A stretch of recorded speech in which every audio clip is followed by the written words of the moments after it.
শ্রোতা, আসসালামু আলাইকুম। অডিও বুকস বাই বুক ব্যাংকে আপনাদেরকে আবারও স্বাগতম।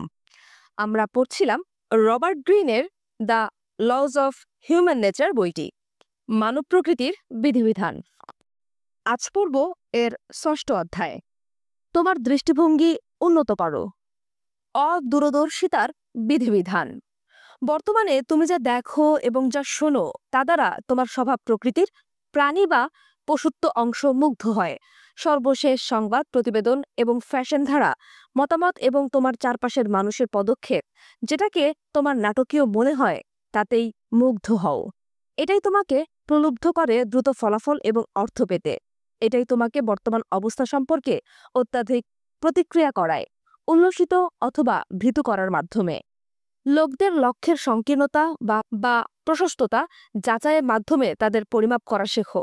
যারা সর্বদা প্রতিক্রিয়াশীল থাকে এবং যারা তাদের কাজের পরিণতি দেখতে পায় না, তাদের সাথে নিজেকে জড়ানো পরিহার করো। তারা তাদের এই এনার্জি তোমার মধ্যেও সংক্রমিত করতে পারে। তোমার চোখ সবসময় বড় ধারার প্রতি রাখবে, যা ঘটনা পরিচালনা করে, যা অবিলম্বে দৃশ্যমান হয় না। তোমার দীর্ঘমেয়াদী লক্ষ্য থেকে কখনো নজর সরাবে না। যে কোনো লক্ষ্যে পৌঁছাতে একটি উন্নত দৃষ্টিভঙ্গির সাথে সাথে তোমার ধৈর্য ও পরিচ্ছন্নতা থাকতে হবে। উন্মাদনার মুহূর্ত।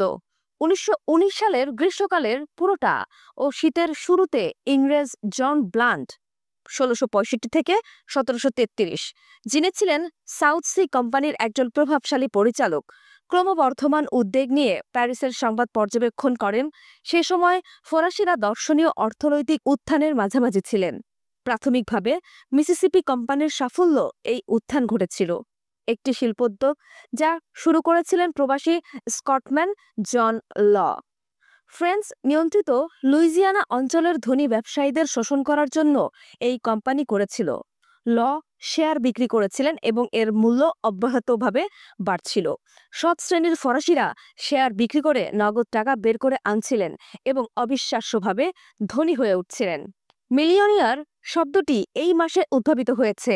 এটা এই ধরনের ধনীদের নির্দেশ করে। এই ধরনের খবর ব্লান্টকে ক্ষুব্ধ এবং ঈর্ষান্বিত করেছিল। তিনি ছিলেন একজন অনুগত ইংরেজ। মিসিসিপি কোম্পানির সাফল্যের কারণে প্যারিস হয়ে উঠেছিল ইউরোপের পুঁজি বিনিয়োগের কেন্দ্রবিন্দু। যদি এটা অব্যাহত থাকত, তবে লন্ডন এবং আমস্টারডামকে ছাড়িয়ে খুব শিগগিরই ফ্রান্স হয়ে উঠত বিশ্ব অর্থনীতির রাজধানী। এই জাতীয় নতুন শক্তি কেবল ইংল্যান্ডের জন্য ধ্বংস বয়ে আনত। বিশেষ করে আরেকটি যুদ্ধ তাদের মধ্যে শুরু হতো। ব্যক্তিগতভাবে ব্লান্ট ছিলেন একজন উচ্চাকাঙ্ক্ষী মানুষ। তিনি ছিলেন একজন বিনয়ী জুতা প্রস্তুতকারকের সন্তান। শৈশবকাল থেকেই তিনি ইংরেজ সমাজের উচ্চ স্তরে আহরণ করার লক্ষ্য নির্ধারণ করেছিলেন। তিনি বিশ্বাস করতেন, উচ্চ স্থানে উঠতে হলে অর্থনৈতিক বিপ্লবের মধ্য দিয়ে উঠতে হবে। এই ধরনের অর্থনৈতিক বিপ্লব ল এবং সাউথ সি কোম্পানির মতো জয়েন্ট স্টক কর্পোরেশনের ক্রমবর্ধমান জনপ্রিয়তার উপর কেন্দ্রীভূত ছিল।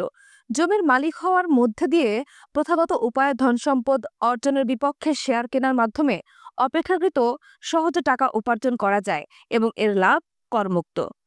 আর জমি কেনা খুবই ব্যয়বহুল এবং উচ্চমাত্রার কর দিতে হয়। লন্ডনে এই ধরনের বিনিয়োগের উন্মাদনা ছিল। সাউথ সি কোম্পানিকে ইউরোপের মধ্যে সবচেয়ে বৃহত্তম এবং সম্ভাবনাময় জয়েন্ট স্টক কোম্পানিতে রূপান্তরের পরিকল্পনা ছিল ব্লান্টের। কিন্তু ফরাসি সরকারের পূর্ণ সমর্থন নিয়ে জন ল সাহসী উদ্যোগের মাধ্যমে আগেই আন্দাজ করে তার ধারণাকে নস্যাৎ করে দিয়েছিলেন। উদ্দেশ্য সফলের জন্য এবং ইংল্যান্ডের ভবিষ্যতের জন্য ব্লান্টকে এখন আরো বৃহৎ এবং ভালো কিছু নিয়ে আসতে হবে। একটি শিল্পোদ্যোক্তা হিসেবে সাউথ সি কোম্পানি গঠিত হয়েছিল ১৭১০ সালে।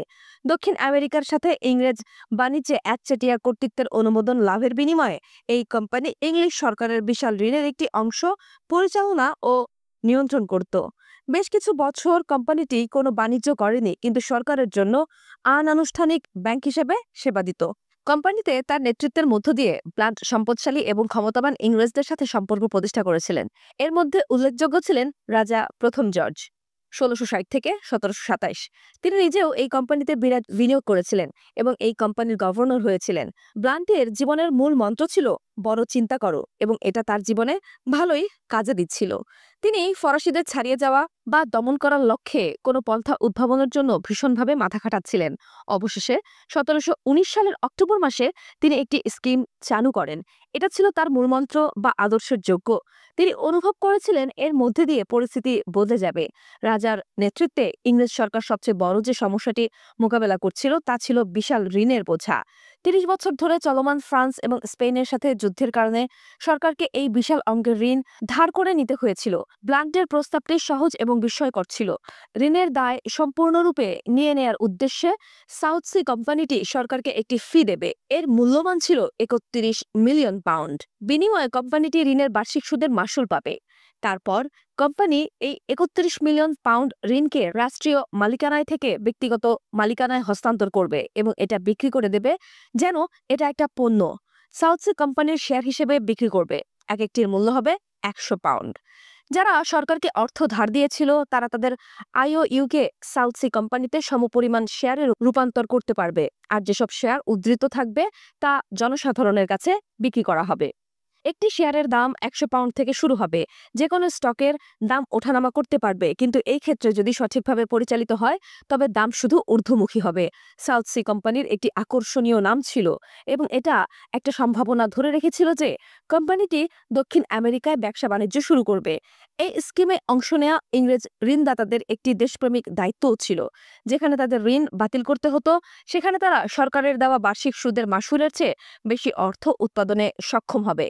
যদি শেয়ারের দাম বাড়ে, যেমনটি সবসময় বাড়ে, ক্রেতারা লাভের জন্য টাকা তুলে ফেলবে এবং কোম্পানি ভালো লভ্যাংশ প্রদান করতে পারবে। জাদুর মতো ঋণও সম্পদে পরিণত করা যায়। সরকারের সব সমস্যার এটাই হলো উত্তর, এবং এটা ব্লান্টের খ্যাতিকে দীর্ঘস্থায়ী নিশ্চিত করবে। ১৯১৯ সালের নভেম্বর মাসে যখন রাজা জর্জ প্রথম ব্লান্টের প্রস্তাবের ব্যাপারে শুনলেন তখন তিনি দ্বিধাগ্রস্ত হয়ে পড়লেন। তিনি বুঝতে পারছিলেন কিভাবে এই নেতিবাচক ঋণকে তাৎক্ষণিকভাবে ইতিবাচকে রূপান্তর করা যাবে। এর পাশাপাশি অর্থনীতির নতুন এক অপভাষা তার মাথার উপর দিয়ে চলে গেল। কিন্তু ব্লান্ট এতটাই দৃঢ়তার সাথে কথা বলেছিলেন যে তার মনে হলো তিনিও ব্লান্টের উৎসাহ উদ্দীপনায় মিশে যাচ্ছেন। সর্বোপরি তিনি এক ছোবলেই জর্জের দুটি দুর্দান্ত সমস্যা সমাধানের প্রতিশ্রুতি দিচ্ছিলেন, এবং এমন একটি সম্ভাবনাকে বাধা দেওয়াও কঠিন। রাজা জর্জ ব্যাপকভাবে অজনপ্রিয় ছিলেন, সর্বকালের সবচেয়ে অজনপ্রিয় ইংরেজ রাজাদের একজন। এটা সম্পূর্ণরূপে তার ত্রুটি ছিল না। তিনি জন্মগতভাবে ইংরেজ ছিলেন না, জার্মান ছিলেন। পূর্বে তার টাইটেল ছিল ডিউক অব ব্রুন্সউইক এবং ইলেক্টর অব হ্যানোভার। যখন ইংল্যান্ডের রানী অ্যানি ১৭১৪ সালে মারা যান তখন তার সবচেয়ে কনিষ্ঠ নিকটাত্মীয় ছিল প্রোটেস্ট্যান্ট জর্জ। কিন্তু যেই মুহূর্তে তিনি সিংহাসনে আরোহণ করলেন সেই মুহূর্ত থেকে প্রজারা আর তাকে তাদের রাজা হিসেবে পেলেন না। তিনি ভয়ঙ্কর উচ্চারণে ইংরেজি বলতেন এবং তার আচরণ খুব অমার্জিত ছিল। তিনি সবসময় অর্থের পেছনে দৌড়াতেন। বয়স বাড়ার সাথে সাথে আরেকটি রোগ তার মধ্যে দেখা দিল। তিনি স্ত্রীর চেয়ে অন্য নারীদের প্রতি আসক্ত হয়ে পড়লেন। পরনারীদের প্রতি সর্বদা ছুটে বেড়াতেন। তবে এই নারীদের কেউই তেমন আকর্ষণীয় ছিল না। তার রাজত্বের প্রথম বছরগুলোতে বেশ কয়েকটি কুর চেষ্টা হয়েছিল। যদি এই গুলো সফল হতো তবে জনসাধারণ হয়তো পরিবর্তনকে স্বাগত জানাতো। নিজেকে প্রজাদের সামনে মহান রাজা হিসেবে প্রমাণ করতে জর্জ মরিয়া হয়ে উঠেছিলেন। তিনি এই প্রচেষ্টা করছিলেন নিজস্ব পন্থায়। তিনি সবচেয়ে বেশি ঘৃণা করতেন তার সিংহাসনের আহরণের আগেই সরকারের ওপর জেঁকে বসা ঋণকে। যে কোনো প্রকারের ঋণের প্রতি জর্জের অ্যালার্জি ছিল, যেন তার নিজের রক্তে কোনো যোগ লেগেছে। ব্লান্টের প্রস্তাবে তিনি ঋণ রদের সুযোগ এবং ইংল্যান্ডের জন্য সৌভাগ্য বয়ে আনার প্রতীক হিসেবে দেখলেন। এই প্রক্রিয়ায় তার রাজতন্ত্র শক্তিশালী হবে বলে তিনি মনে করলেন। এটা তার জন্য খুবই ভালো ছিল এবং তিনি এই প্রস্তাবকে ইতিবাচকভাবে নিলেন। তিনি রাজকোষের চ্যান্সেলর জন আইসলাবিকে ১৯২০ সালের জানুয়ারিতে প্রস্তাবটি পার্লামেন্টে উত্থাপনের জন্য দায়িত্ব দিলেন। পার্লামেন্টকে এটাকে বিল আকারে পাশ করতে হবে। প্রায় সঙ্গে সঙ্গে কয়েকজন এমপি ব্লান্টের প্রস্তাবে তীব্রভাবে বিরোধিতা করা শুরু করলেন। এদের মধ্যে কেউ কেউ এটিকে হাস্যকর বলে মনে করলেন। কিন্তু আইলাবির বক্তব্য দেওয়ার এক সপ্তাহ পর বিরোধীরা হতাশা সহকারে দেখতে লাগলেন। তাদের পক্ষে সমর্থন ধীরে ধীরে কমে আসছিল। উদ্যোগের অগ্রিম শেয়ার কার্যত সম্পদশালী এবং প্রভাবশালী ইংরেজদের উপহার দেওয়া হয়েছিল। এদের মধ্যে সে সময়ের বিখ্যাত পার্লামেন্ট সদস্যরাও ছিলেন। তারা যে ব্যক্তিগতভাবে লাভবান হবেন সে ব্যাপারে নিশ্চিত ছিলেন। এই কারণে পরবর্তীতে তারা বিলে সম্মতি দিয়েছিলেন। ওই বছরের এপ্রিল মাসে বিলটি পাশ হয়। এরপর রাজা জর্জ নিজে সাউথ সি কোম্পানিতে গেলেন এবং নতুন উদ্যোগের শেয়ারের জন্য 1 লক্ষ পাউন্ড জমা দিলেন। এর মাধ্যমে তিনি তার আত্মবিশ্বাস প্রদর্শন করতে চাইলেন, কিন্তু এই ধরনের পদক্ষেপ খুব কমই দরকার ছিল। বিলটি পাশের পর জনসাধারণ সাউথ সি কোম্পানি এবং এর শেয়ারের প্রতি ব্যাপকভাবে আকৃষ্ট হয়ে পড়লেন। সব কার্যক্রমের কেন্দ্র ছিল লন্ডনের এক্সচেঞ্জ অ্যালে। এখানে প্রায় সব স্টক বিক্রি হতো। অ্যালের সরু রাস্তাটি জনসমাগমে ভরে উঠল। প্রথম দিকে ধনী এবং প্রভাবশালী ব্যক্তিরা তাদের শখের গাড়িতে করে শেয়ার কিনতে আসতো। ক্রেতাদের মধ্যে শিল্পী এবং বুদ্ধিজীবীরাও ছিলেন। এদের মধ্যে জন গে, আলেকজান্ডার পোপ এবং জনাথন সুইফটও ছিলেন। শিগগিরই স্যার আইজ্যাক নিউটন এর প্রতি টান অনুভব করা শুরু করলেন এবং তার সঞ্চয়ের 7,000 পাউন্ড বিনিয়োগ করলেন।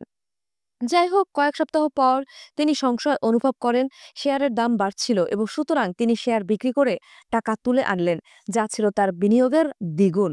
খুব তাড়াতাড়ি গুজব ছড়াতে লাগলো যে কোম্পানিটি দক্ষিণ আমেরিকায় বাণিজ্য শুরু করতে যাবার দ্বারপ্রান্তে, যেখানে সব ধরনের ধনীরা তাদের ধনভাণ্ডার নিয়ে অপেক্ষা করছেন।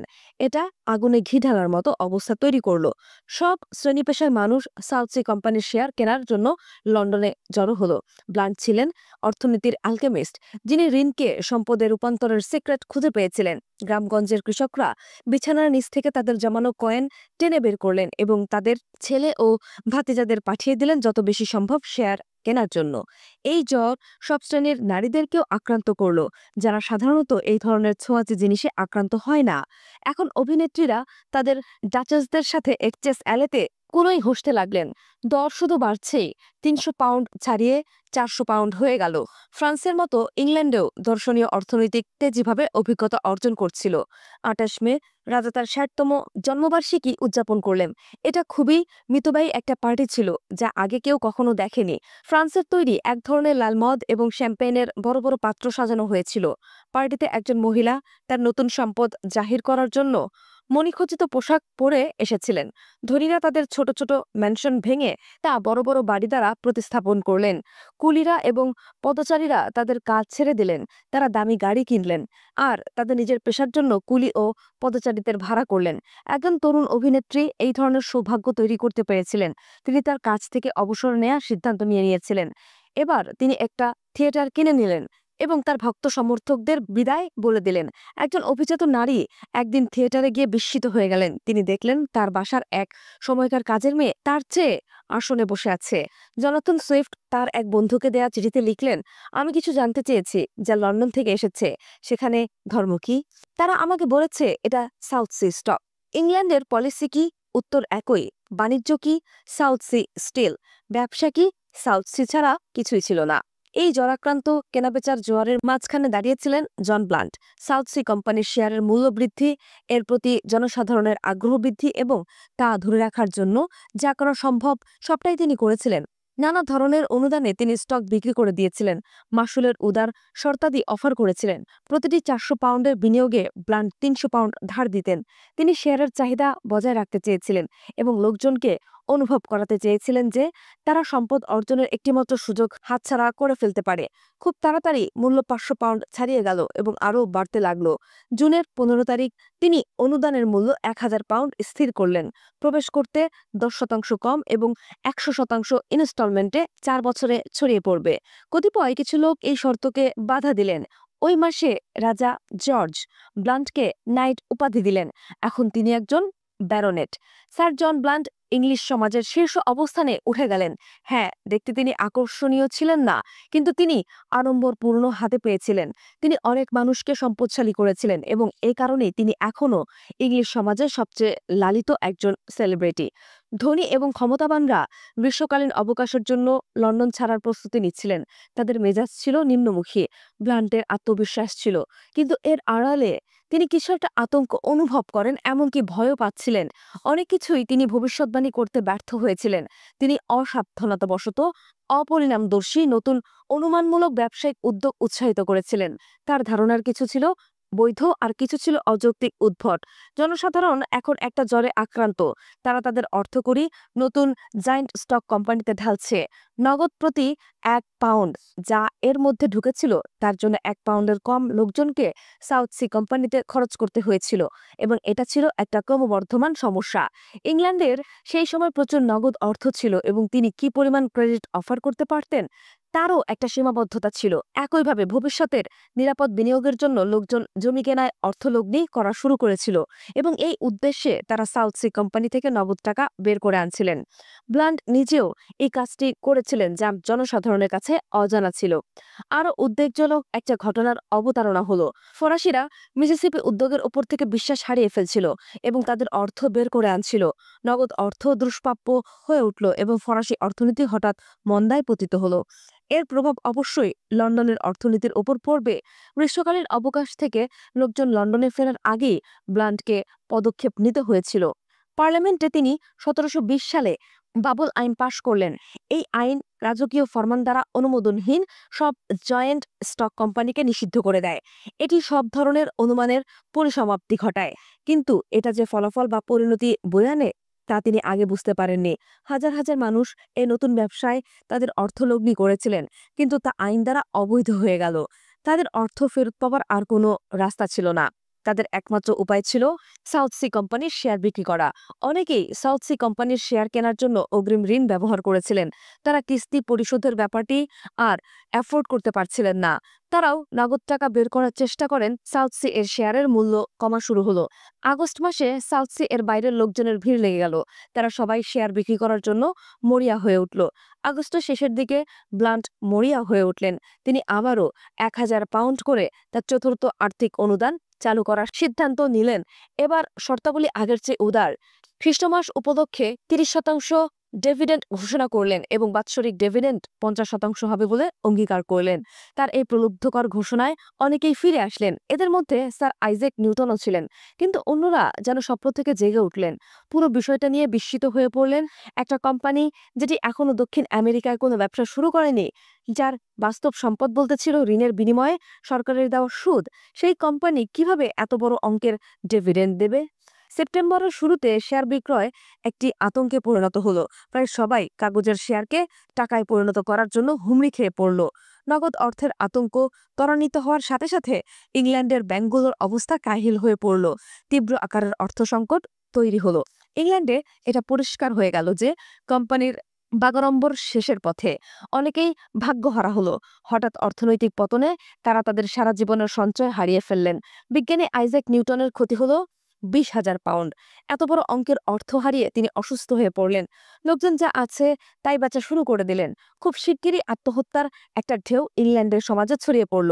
এমনকি ব্লান্টের ভাতিজা চার্লস ব্লান্ট আত্মহত্যা করলেন। তিনি তার আর্থিক ক্ষতির বিষয়টি জানার সাথে সাথে নিজের গলায় নিজেই ছুরি চালিয়ে আত্মহত্যা করেন। ব্লান্ট নিজেও রাস্তায় একজন গুপ্ত ঘাতকের তাড়া খেলেন। এই গুপ্ত ঘাতক তাকে প্রায় মেরেই ফেলেছিল। কোনোমতে জীবন রক্ষা করতে সমর্থ হন। এরপর ব্লান্ট দ্রুত লন্ডন থেকে পালিয়ে গেলেন। বাকি জীবন তিনি ইংল্যান্ডের বাথ শহরে কাটিয়েছিলেন। সাউথ সি কোম্পানি থেকে তার অর্জিত সব অর্থ ও সম্পদ ইংল্যান্ডের পার্লামেন্ট বাজেয়াপ্ত করে। অবশিষ্ট অর্থ যা কিছু তিনি সঙ্গে নিয়ে গিয়েছিলেন তা দিয়ে নিবৃত্তে মিতব্যয়ী জীবনযাপন করেন সম্ভবত। একাকিত্বের এই জীবনে তাকে সব ধরনের নির্মমতা প্রত্যক্ষ করতে হয়েছে। একটা পদক্ষেপের মাধ্যমে তিনি আর্থিক ইতিহাসের গতিপথ পাল্টে দিলেন। সর্বসময়ের জন্য মানুষ তার নামটি স্মরণে রাখার মতো একটি কাজ করেছিলেন। তার প্রকল্পটি ছিল ব্যবসা বাণিজ্যের ইতিহাসে সবচেয়ে বেশি হতাশাজনক এবং ধ্বংসাত্মক। ব্যাখ্যা: জন ব্লান্ট ছিলেন একজন প্রয়োগবাদী ব্যবসায়ী। তার একটাই উদ্দেশ্য ছিল নিজের এবং পরিবারের ভাগ্য উন্নয়ন। যাই হোক, 1719 সালের গ্রীষ্মকালে তিনি হঠাৎই যেন এক ধরনের জ্বরে আক্রান্ত হলেন। সেই সময় প্যারিসের চলমান ঘটনা তিনি সংবাদপত্রের মাধ্যমে জানতে পারেন। এই ঘটনা যতই তিনি পড়ছিলেন ততই তিনি বিস্মিত হচ্ছিলেন। কিভাবে হঠাৎ গড়পড়তা ফরাসিরা তাদের ভাগ্য পরিবর্তন করেছিলেন তা তিনি পড়েন। এর আগে তিনি কখনো চিন্তা করেন নাই যে জয়েন্ট স্টক কোম্পানিতে বিনিয়োগ করলে এত দ্রুত ফলাফল পাওয়া যায়। কিন্তু ফ্রান্সে যে পরিমাণ তিনি পেলেন তা তার কাছে ছিল অখণ্ডনীয়। একই ধরনের সৌভাগ্য তিনি ইংল্যান্ডেও বয়ে আনতে চেয়েছিলেন। ল কোম্পানির কর্মসূচির আলোকেই তিনি তার পরিকল্পনা তৈরি করেছিলেন।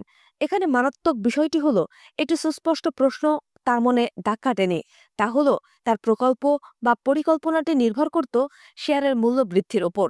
যারা তাদের সরকারি আইওইউকে শেয়ারে রূপান্তরিত করেছিল, যদি তারা প্রতিটি শেয়ারের জন্য 100 পাউন্ডের পরিবর্তে 200 পাউন্ড খরচ করতে হতো, তাহলে তারা কম শেয়ারের মালিক হতো।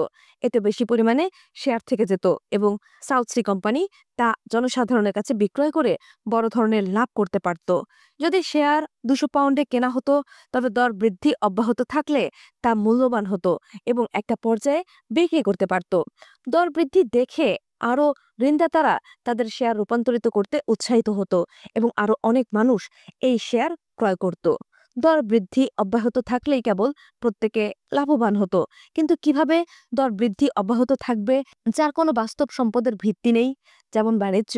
যদি দর পতন শুরু হতো, যেটা অনিবার্যভাবেই হয়েছিল, আতঙ্ক নিশ্চিতভাবেই দেখা দিত, কারণ জনগণ প্রকল্প বা কর্মসূচিতে বিশ্বাস হারিয়ে ফেলত এবং নিশ্চিতভাবেই এর প্রতিক্রিয়া হতো বিক্রির একটা চক্র শুরুর মধ্য দিয়ে।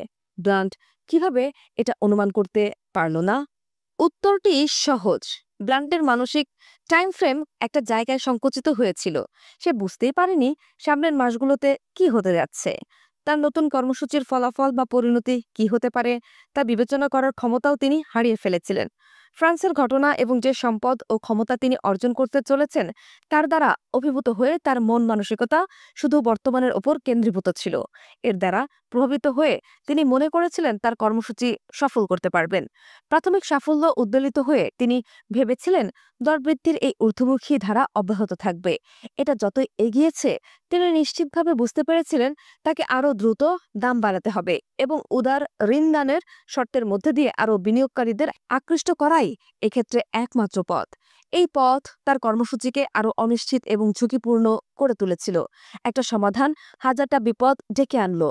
বাবল আইন এবং উদার ডেভিডেন্স তাৎক্ষণিকভাবে আরও বড় ঝুঁকির জন্ম দেয় এবং তার টাইম ফ্রেম কয়েকদিনের মধ্যে সংকুচিত হয়ে পড়ে। যদি তার কর্মসূচির জাহাজটি আরও 1 সপ্তাহ ভাসিয়ে রাখতে পারতেন, তাহলে হয়তো তিনি নতুন কোনো সমাধান খুঁজে পেতেন। অবশেষে তার সময় শেষ হয়ে আসলো। যখন লোকেরা তাদের ক্রিয়াকলাপ এবং তাদের পরিণতির মধ্যে সংযোগ হারিয়ে ফেলল, তারা বাস্তবতার উপর আর থাকতে পারল না এবং সময় যতই গড়াচ্ছিল, তারা ততই উন্মাদ হয়ে উঠছিল। ব্লান্টের ওপর ভর করা উন্মাদনা খুব দ্রুত রাজা, পার্লামেন্ট এবং শেষ অবধি পুরো জাতিকে সংক্রামিত করে ফেলল, যারা কমন সেন্সের জন্য বিখ্যাত ছিলেন। ইংরেজরা প্রত্যক্ষ করেছিল তাদের স্বদেশীবাসী বিপুল অর্থ বানাচ্ছে। কর্মসূচির সফল হতেই হবে বলে তারা মনে করেছিল। কিছু সময় আগেও তারা পরিণতি সম্পর্কে বুঝতে পারে নাই। স্যার আইজ্যাক নিউটনের অবস্থা বিবেচনা করো। তার যৌক্তিকতা কোথায় হারিয়ে গিয়েছিল? শুরুতেই তিনিও এই জ্বরে আক্রান্ত হয়েছিলেন, কিন্তু 1 সপ্তাহ পরই তার যৌক্তিক মন এই কর্মসূচির গর্ত তথা ত্রুটি দেখতে পেয়েছিল এবং এই কারণে তিনি তার শেয়ার বিক্রি করে দিয়েছিলেন। তারপর তিনি দেখলেন অন্যরা বিরাট বড় অঙ্কের টাকা উপার্জন করেছে, যা তার 14,000 পাউন্ডের পোল্ট্রির চেয়ে বেশি। এই কারণে আগস্ট মাসেই তিনি আবার ফিরে আসলেন, যদিও পুনরায় বিনিয়োগের জন্য এই সময়টা ছিল খুবই ভুল সময়।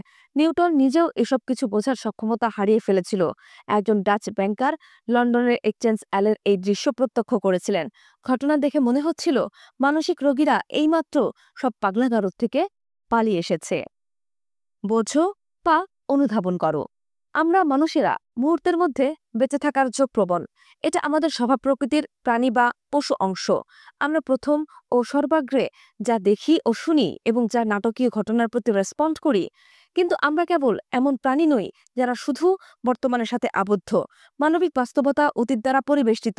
প্রতিটি ঘটনাই অতীতে ঘটেছিল এমন ঘটনার সাথে সংযুক্ত। প্রতিটি ঘটনারই সীমাহীন ঐতিহাসিক একটি চেইন আছে। বর্তমানের যে কোনো সমস্যারই শেকড় অতীতে প্রথিত। এটা ভবিষ্যৎকেও পরিবেষ্টন করে রাখে। আমরা যাই করি না কেন, তার একটা ভবিষ্যৎ পরিণতি আছে। যখন আমরা আমাদের চিন্তাকে নিজস্ব বোধ যা তাৎক্ষণিক তার দ্বারা সীমাবদ্ধ করে ফেলি, তখন আমরা পশুত্বের স্তরে নেমে পড়ি এবং আমাদের যৌক্তিকতার ক্ষমতা নিরপেক্ষ হয়ে যায়। কেন বা কিভাবে কি ঘটছে সেই সম্পর্কে আমরা আর সচেতন হতে পারি না। কয়েক মাস দীর্ঘ কোনো কর্মসূচির সফলতায় আমরা মনে করি তা আরও সাফল্যমণ্ডিত হবে। তারা সম্ভাব্য পরিণতি সম্পর্কে আমরা আর চিন্তাভাবনা করি না। মুহূর্তে যা আসে তাতেই আমরা প্রতিক্রিয়া করি, যার ভিত্তি হলো একটি ছোট্ট বাধা। সাধারণত আমাদের কোনো পদক্ষেপ অনিচ্ছাকৃত পরিণতির দিকে ধাবিত করে। অথবা সাউথ সি কোম্পানির দুর্যোগপূর্ণ ধ্বংসের মতো, অথবা সাম্প্রতিক সময় ২০০৮ সালের দুর্ঘটনার মতো। আমরা আমাদের চারপাশে অন্যদের দ্বারা পরিবেষ্টিত, যারা ক্রমাগতভাবে প্রতিক্রিয়া করে এবং আমাদের মনোযোগকে বর্তমানে আকৃষ্ট করে। তারাই আসল পরিস্থিতিকে আরও জটিল করে তোলে। বিক্রয়কর্মী এবং বক্তৃতাবাকশালী নেতারা মানব প্রকৃতির এই দুর্বলতা নিয়ে খেলা করে, আমাদের প্রলুব্ধ করে সহজে যা অর্জন করা যাবে এমন সম্ভাবনার দিকে। আমাদের একমাত্র প্রতিষেধক হলো তাৎক্ষণিক কোনো ঝোঁক থেকে ক্রমাগতভাবে বিচ্ছিন্ন করার জন্য নিজেকে প্রশিক্ষিত করতে হবে এবং নিজের দৃষ্টিভঙ্গিকে উন্নত করতে হবে। কোনো কিছুর প্রতি প্রতিক্রিয়া দেখানোর পরিবর্তে পিছিয়ে আসতে হবে এবং উদার বিস্তৃত দৃষ্টিতে দেখতে হবে। আমরা যেসব পদক্ষেপ গ্রহণ করি তা বিভিন্ন সম্ভাব্য পরিণতি সম্পর্কে বিবেচনা করতে হবে। আমাদের মনে দীর্ঘস্থায়ী লক্ষ্য ধরে রাখতে হবে। আমাদের দৃষ্টিভঙ্গি উচ্চে তুলে ধরতে আমরা সিদ্ধান্ত নেব যে কোনো কিছু না করাই ভালো, কোনো প্রতিক্রিয়া নয়। সময়কে গড়াতে দিতে হবে এবং কে প্রকাশ হয়ে আসে তার জন্য অপেক্ষা করতে হবে। যদি ব্লান্ট আরও কয়েক মাস অপেক্ষা করতেন, তাহলে তিনি লক কোম্পানির ব্যর্থতা দেখতে পারতেন এবং ইংল্যান্ডেও একটি ধ্বংস থেকে রক্ষা পেতে পারত। এই জাতীয় বিচক্ষণতা এবং ভারসাম্য স্বাভাবিকভাবে আসে না। এই ক্ষমতাকে মহান প্রচেষ্টার মাধ্যমে অর্জন করতে হয়। এটা মানুষের জ্ঞানের প্রতিনিধিত্ব করে। আমি স্বর্গীয় শরীরে গতি গণনা করতে পারি, কিন্তু মানুষের পাগলামি নয়। Sir Isaac Newton. মানব চরিত্রের প্রধান প্রধান দিক। আমাদের প্রায় সকলেরই নিজের অনুরূপ কিছু অভিজ্ঞতা লাভ করেছি। আমাদের প্রয়োজন অথবা যার উপর নির্ভর করি তিনি আমাদের প্রতি যথাযথ মনোযোগ দিচ্ছেন না, কিংবা আমাদের আহ্বানে সাড়া দিচ্ছেন না। হতাশা বোধ করে আমরা আমাদের অনুভূতি তাদের কাছে প্রকাশ করি, অথবা তার প্রতিক্রিয়া পাওয়ার জন্য প্রচেষ্টা দ্বিগুণ করি। অথবা আমরা কোনো সমস্যা মোকাবেলা করছি, একটা প্রকল্প যা ভালোভাবে চলছে না, এবং সুতরাং আমরা কোনো কৌশল ও পদক্ষেপ নেওয়ার সিদ্ধান্ত নেই। অথবা আমাদের জীবনে নতুন কোনো ব্যক্তির আবির্ভাব ঘটল, তার সতেজ এনার্জি এবং আকর্ষণীয়তায় মুগ্ধ হয়ে আমরা বন্ধু হয়ে যাই। তারপর কয়েক সপ্তাহ কেটে যায়, আমাদের সাথে কি ঘটছে এবং আমরা কিভাবে প্রতিক্রিয়া করছি তার মূল্যায়ন করি। নতুন তথ্যর আলোর মুখ দেখে। যে ব্যক্তি আমাদের আহ্বানে সাড়া দেয়নি তিনি নিজেই কোনো কাজ নিয়ে আচ্ছন্ন হয়ে আছেন। আমরা যদি কেবল অপেক্ষা করতাম এবং অধৈর্য না হতাম, তাহলে হয়তো মূল্যবান একটি মিত্র দূরে ঠেলে দেওয়া এড়াতে পারতাম। যে সমস্যা আমরা সমাধানের চেষ্টা করছিলাম তার জন্য অতটা তাড়াহুড়া করার প্রয়োজন ছিল না। আমরা দ্রুত ফলাফলের জন্য যে তাড়াহুড়া করছিলাম তাতে হয়তো সমস্যা আরও জটিল হয়েছে। কোনো কাজ বা পদক্ষেপের আগেই আমাদের আরও বেশি জানা প্রয়োজন। নতুন বন্ধুটি আমাদের প্রতি মুগ্ধ না হয়ে বন্ধুত্ব শেষ করে দিতে পারে। এর ফলে সৃষ্টি হওয়া শূন্যতা পূরণ করতে আমাদের কয়েক বছর পর্যন্ত সময় লাগতে পারে। সুতরাং ছোট্ট একটু দূরত্ব রেখে আগেই আমাদের সবকিছু ভালোভাবে উপলব্ধি করা দরকার ছিল। জীবনে পেছন ফিরে দেখলে আমরা দেখব যে আমরা অধৈর্য ছিলাম এবং যে কোনো কিছুতেই অতি প্রতিক্রিয়া দেখানোর প্রবণতায় ভুগতাম। আচার ব্যবহারের প্যাটার্নটা দেখলেও একই বিষয় প্রত্যক্ষ করব। দীর্ঘ সময় যেটা আমাদের মুহূর্তগুলো নিয়ে পালিয়ে গেছে, আমরা হয়তো কোনো বিষয়ে সচেতন হইনি, কিন্তু পরে ঠিকই বুঝতে পেরেছি। এর অর্থ হলো বর্তমান মুহূর্তে আমাদের দৃষ্টিভঙ্গির অভাব রয়েছে। সময় গড়ানোর সাথে সাথে আমরা আরও বেশি তথ্য পাই এবং আরও বেশি সত্য দেখতে পাই। বর্তমানে আমাদের কাছে যা অদৃশ্য ছিল তা এখন দৃশ্যমান। সময় হলো সর্বকালের সর্বশ্রেষ্ঠ শিক্ষক, বাস্তবতার প্রকাশক। আমরা এটাকে নিম্নের দৃশ্যমান ঘটনার সাথে তুলনা করতে পারি। ঘন জঙ্গলের একটি পর্বতের গোড়ায় আমরা আমাদের জিনিসপত্র নিয়ে যেতে পারি না, অথবা চারপাশের প্রকৃতি মানচিত্র তৈরি করতে পারি না। আমাদের চোখের সামনে যা থাকে কেবল তাই দেখি। আমরা যদি পর্বতের পাশ দিয়ে উপরে উঠতে শুরু করি, তবে চারপাশে আরও বেশি দৃশ্য এবং তার সাথে প্রাকৃতিক ভূদৃশ্যের সম্পর্ক দেখতে পাই। আমরা যত বেশি উপরে উঠতে পারি ততই উপলব্ধি করতে পারি যে নিচে থাকতে আমরা যা ভাবছিলাম তা সঠিক ছিল না। নিচে থাকতে আমাদের দৃষ্টিভঙ্গি ছিল খণ্ডিত। পর্বতের চূড়া থেকে আমরা পরিষ্কার বিস্তৃত দৃশ্য দেখতে পারি এবং নিচের জমিনের দৃশ্য পরিষ্কার হয়ে ওঠে। মানুষ বর্তমান মুহূর্তে আবদ্ধ থাকে। এটা এমন যে মনে হয় আমরা পর্বতের গোড়ায় বাস করছি। আমাদের চোখে যা স্পষ্ট প্রত্যক্ষমান, যেমন ঘন জঙ্গলের মতো, চারপাশের মানুষজন আমাদেরকে বাস্তবতার একটি সীমাবদ্ধ চিত্র বা দৃষ্টি দেয়। ধীরে ধীরে পর্বত আরোহণের মতো সময়ও গড়িয়ে যায়। বর্তমানে আমরা যে আবেগ অনুভব করছিলাম তা আর শক্তিশালী নয়। আমরা নিজেদেরকে বিচ্ছিন্ন করতে পারি এবং চারপাশটা আরো পরিষ্কারভাবে দেখতে পারি। সময় গড়ানোর সাথে সাথে আমরা আরো যতটা অগ্রসর হই, ততই আরো বেশি তথ্য পেতে থাকি। 3 মাস আগের একটি ঘটনার প্রবাহ বর্তমানে যেমন নিশ্চয়ই 1 বছর পরে আর তেমন থাকবে না। তখন মনে হবে প্রজ্ঞা যখন আমাদের কাছে আসে তখন আসলে খুব দেরি হয়ে যায়, বেশিরভাগ ক্ষেত্রে অন্তর্দৃষ্টি। তবে সময়কে কার্যকরী করার এবং বর্তমান মুহূর্তের একটি বিস্তৃত দর্শন দেওয়ার উপায় মানুষের হাতে আছে। আমরা এটাকে দূরদৃষ্টিসম্পন্ন দৃষ্টিভঙ্গি বলতে পারি। এর জন্য নিম্নলিখিত প্রক্রিয়া প্রয়োজন। প্রথমত, একটি সমস্যা, দ্বন্দ্ব অথবা উত্তেজনাকর সুযোগ মোকাবেলায় আমরা মুহূর্তের উত্তাপ থেকে নিজেদেরকে বিচ্ছিন্ন বা বিযুক্ত করার প্রশিক্ষণ দিতে পারি। আমাদের উত্তেজনা অথবা ভয় প্রশমনের জন্য আমরা কাজ করতে পারি। আমরা কিছুটা দূরত্ব বজায় রাখতে পারি। পরবর্তীতে আমরা আমাদের দৃষ্টিভঙ্গি গভীর এবং বিস্তৃত করতে পারি। আমরা যে সমস্যার সম্মুখীন হচ্ছি তার প্রকৃতি বা বৈশিষ্ট্যের ব্যাপারে তাৎক্ষণিক ব্যাখ্যার দরকার নেই। এর পরিবর্তে আমরা অন্য সম্ভাবনার খতিয়ে দেখতে ও বিবেচনা করতে পারি। সমস্যার সাথে জড়িত ব্যক্তিদের অন্যান্য সম্ভাব্য প্রেরণা খুঁজতে হবে। আমরা ঘটনার সামগ্রিক প্রেক্ষাপটের দিকে দৃষ্টি দিতে নিজেকে বাধ্য করতে পারি, যা তাৎক্ষণিকভাবে আমাদের মনোযোগ কেড়ে নেয়। শুধু তাই নয়, আমরা বিভিন্ন ধরনের যে কৌশল বিবেচনা করছি তার নেতিবাচক পরিণতি সম্পর্কে যতটা সম্ভব কল্পনা করতে পারি। সময়ের সাথে সমস্যা অথবা আপাত সুযোগ কিভাবে বা কী ধরনের প্রভাব ফেলবে তা আমরা বিবেচনা করতে পারি। আমরা যে ধরনের সমস্যা মোকাবেলা করছি হঠাৎ আরও বড় ধরনের কোনো সমস্যা আবির্ভূত হবে কিনা তা চিন্তা করতে পারি। আমরা আমাদের দীর্ঘমেয়াদী লক্ষ্যে মনোনিবেশ করতে পারি এবং তার আলোকে আমাদের অগ্রাধিকারগুলো বর্তমানে সাজিয়ে নিতে পারি। অন্য কথায়, এই প্রক্রিয়া বর্তমান থেকে দূরত্ব বজায় রাখে, সমস্যার উৎসে গভীর নজর দিতে তাড়না দেয়, পরিস্থিতির সার্বিক প্রেক্ষাপট সম্পর্কে এটা বিস্তৃত দৃষ্টিভঙ্গিকে সম্পৃক্ত করে এবং ভবিষ্যতের দিকে দৃষ্টি দিতে সহায়তা করে।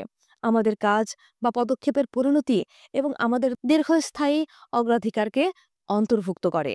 যেহেতু আমরা এই প্রক্রিয়ার মধ্যে দিয়ে যাচ্ছি, সেহেতু যা আমাদের মনোনিবেশ মুহূর্তের প্রতি আঁকড়ে ধরে রেখেছিল তার তুলনায় নিশ্চিত বিকল্প এবং ব্যাখ্যা বিশ্লেষণকে আরও যৌক্তিক এবং বাস্তবতা সম্পন্ন মনে হবে। বছরের পর বছর ধরে আমরা আমাদের আচরণের প্যাটার্ন সম্পর্কে যে শিক্ষালাভ করেছি তা এর সাথে যোগ করতে পারি। এইভাবে যদিও সময় আমাদের চিন্তায় যে ধরনের প্রভাব ফেলে আমরা তা পুনরায় তৈরি করতে পারি না, কিন্তু তা অনুমান করতে পারি। বেশিরভাগ সময় গত হয়ে যাওয়া মাসগুলো আমাদের আরও বেশি তথ্য প্রদান করে এবং আরও ভালো বিকল্প প্রকাশ করে দেয়। আমরা যা বিবেচনা করছি তা বিস্তৃতকরণ করে এবং মনকে উন্মুক্ত করার মাধ্যমে বর্তমানের মধ্যে এই ধরনের প্রভাব তৈরি করতে পারি। আমরা পর্বতারোহণ করছি। এই ধরনের উন্নত দৃষ্টিভঙ্গি আমাদেরকে শান্ত করতে পারে এবং ঘটনা উন্মুক্ত হওয়ার সাথে সাথে আমাদের মনের উপস্থিতি বজায় রাখা সহজ করে দেয়। যদিও এটাই আদর্শ, তবুও স্বীকার করতে হয় মানুষের মধ্যে এই জাতীয় দৃষ্টিভঙ্গি খুবই বিরল। এর জন্য একটি প্রচেষ্টা প্রয়োজন যা মনে হয় আমাদের ধরাছোঁয়ার বাইরে। এই কারণটি সহজ। আমাদের সিস্টেমে স্বল্পমেয়াদী চিন্তাভাবনা হার্ডওয়্যারের মতো, যা তাৎক্ষণিকভাবে তৃপ্তিদায়ক। আমরা তার প্রতি প্রতিক্রিয়া দেখাই। আমাদের আদিম পূর্বপুরুষেরা পরিবেশের যা বিপজ্জনক অথবা খাদ্যের সুযোগের প্রতি লক্ষ্য নিবদ্ধ করত। মানুষের ব্রেইন যেভাবে ডিজাইন করা এবং যেভাবে বিকশিত হয়েছে তাতে তা কোনো ঘটনার পরিপূর্ণ চিত্র অথবা সম্পূর্ণ পরিপ্রেক্ষিত পরীক্ষা করতে পারে না, বরং শুধুমাত্র নাটকীয় বৈশিষ্ট্যের প্রতি নজর দেয়। অপেক্ষাকৃত সহজ পরিবেশ এবং উপজাতিদের সহজ সামাজিক সংগঠনের মধ্যে এটা ভালোভাবে কাজ করে, কিন্তু যেই ধরনের জটিল বিশ্বে আমরা বর্তমানে বাস করছি তাতে এটা খাপ খাইতে পারে না। আমাদের বোধ এবং আবেগকে যা তাড়িত করে শুধুমাত্র তার প্রতি আমরা লক্ষ্য করি এবং বেশিরভাগ চিত্র আমরা হারিয়ে ফেলি। একটি পরিস্থিতিতে সম্ভাব্য যে আনন্দ অথবা বেদনা আছে তাকে আমরা কিভাবে দেখি তার ওপর এর স্থির প্রভাব আছে। আমাদের ব্রেইন এমনভাবে ডিজাইন করা যে চারপাশের যা আমাদের জন্য তাৎক্ষণিক ক্ষতির কারণ আমরা শুধুমাত্র তাই লক্ষ্য করি, কিন্তু ভবিষ্যতে যে বিরাট ক্ষতি বা বিপদ উকি দিচ্ছে আমরা তা লক্ষ্য করি না। এই জন্য আমরা বৈশ্বিক তাপমাত্রা বৃদ্ধি, দূরবর্তী বেদনা, এর চেয়ে সন্ত্রাসের মতো ঘটনা যা দ্রুত বেদনার উদ্রেক করে তার প্রতি মনোযোগ দেওয়ার ঝোঁকপ্রবণ। বৈশ্বিক তাপমাত্রা বৃদ্ধি হলো প্রকৃত বড় ধরনের বিপদ, কারণ এটা আমাদের গ্রহের টিকে থাকার জন্য ঝুঁকিপূর্ণ। কিন্তু বর্তমানে এই জাতীয় বিপদকে বিমূর্ত মনে হয়, কিন্তু যখন এটা আর বিমূর্ত থাকবে না, তখন খুব দেরি হয়ে যাবে, যা তাৎক্ষণিক আনন্দের জন্ম দেয়। আমরা তার প্রতি ঝোঁকপ্রবণ, যদিও আমরা বুঝতে পারি তা ভবিষ্যতে দীর্ঘস্থায়ী পরিণতি ডেকে আনবে। এই কারণেই মানুষের ধূমপান, মদ্যপান, মাদক নেওয়া অথবা আত্মবিধ্বংসী যে আচরণে সম্পৃক্ত থাক না কেন, যার ধ্বংস অথবা নাটকীয়তা তাৎক্ষণিক নয়, তা অব্যাহত থাকে। জটিল পৃথিবীতে ভবিষ্যতের বিপুল বিপদের মধ্যে আমাদের স্বল্পমেয়াদী প্রবণতা আমাদের কল্যাণের জন্য ক্রমাগত হুমকির কারণ হয়ে দাঁড়ায়। প্রযুক্তির কারণে আমাদের মনোযোগ যেহেতু কমে যায়, সেহেতু এটাই সবচেয়ে বড় হুমকি। যা দেখি ও যা শুনি, যে কারণে উত্তেজনা অনুভব করি, নাটকীয় কোনো সংবাদের কারণে দ্রুত বর্ধনশীল ভয় অথবা আতঙ্ক, এগুলোর উপর আমরা প্রতিক্রিয়া দেখাই। যখন ভবিষ্যৎ পরিণতির কথা চিন্তা না করে যতটা সম্ভব মুহূর্ত থেকে আমরা আনন্দ লাভের জন্য কোনো পদক্ষেপ নেই, তখন সেটাকে আমরা আমাদের পশু প্রকৃতির অংশ বলতে পারি। এটা আমাদের আদিম এবং সম্ভাব্য ধ্বংসাত্মক স্নায়ুবিদ্যার প্রবণতা। যখন আমরা এই প্রবণতার বিরুদ্ধে যেতে চেষ্টা করি, আমরা যা করি এবং আমাদের প্রকৃতির দীর্ঘস্থায়ী অগ্রাধিকার বিষয়ে গভীরভাবে বিবেচনা করি, তখন একটা চিন্তাশীল প্রাণী হিসেবে আমরা মানব প্রজাতির সম্ভাবনাগুলো উপলব্ধি করতে সক্ষম হই। স্বল্পমেয়াদী চিন্তাভাবনা সংক্রামক হতে পারে। যে ব্যক্তি দূরদর্শী দৃষ্টিভঙ্গি সম্পন্ন প্রজ্ঞা গঠন করতে পারে, সে তার চারপাশের লোকজনের উপর বিষয়টি বিরাট ইতিবাচক প্রভাব রাখতে সক্ষম হয়। এই ধরনের ব্যক্তিরা আমাদের বৃহত্তর চিত্রের বিষয়ে সচেতন করে তোলে এবং এমন ধরনের মাইন্ডসেট প্রকাশ করে যাকে আমরা উন্নত বা শ্রেষ্ঠ হিসেবে স্বীকৃতি দেই। আমরা তাদের অনুকরণ করতে চাই। পুরো ইতিহাস জুড়েই এই ধরনের প্রজ্ঞাসম্পন্ন আইকন আছে, যারা আমাদেরকে অনুপ্রেরণা এবং পথ নির্দেশ করে। ওল্ড টেস্টামেন্টের জোসেফ, তিনি মানুষের মন বুঝতে পারতেন এবং ভবিষ্যৎবাণী করতেন। প্রাচীন গ্রিসের সক্রেটিস আমাদের শিক্ষা দেন কিভাবে নির্বোধ না হতে হয় এবং চিন্তাভাবনায় কিভাবে আরও বেশি আনুষঙ্গিক হওয়া যায়। প্রাচীন চায়নার বুদ্ধিমান কৌশলবিদ জুগেলিয়াং, যিনি শত্রুর প্রতিটি পদক্ষেপ বা চলাফেরার পূর্বাভাস দিতে পারতেন। রাজনৈতিক নেতা যেমন রানী এলিজাবেথ এবং আব্রাহাম লিঙ্কন তাদের দীর্ঘমেয়াদী কৌশলের জন্য বিখ্যাত হয়েছিলেন। ইতিহাসেরা বিনিয়োগকারী ওয়ারেন বাফেটের ক্ষমতার ভিত্তি ছিল তার দূরদর্শী দৃষ্টিভঙ্গি।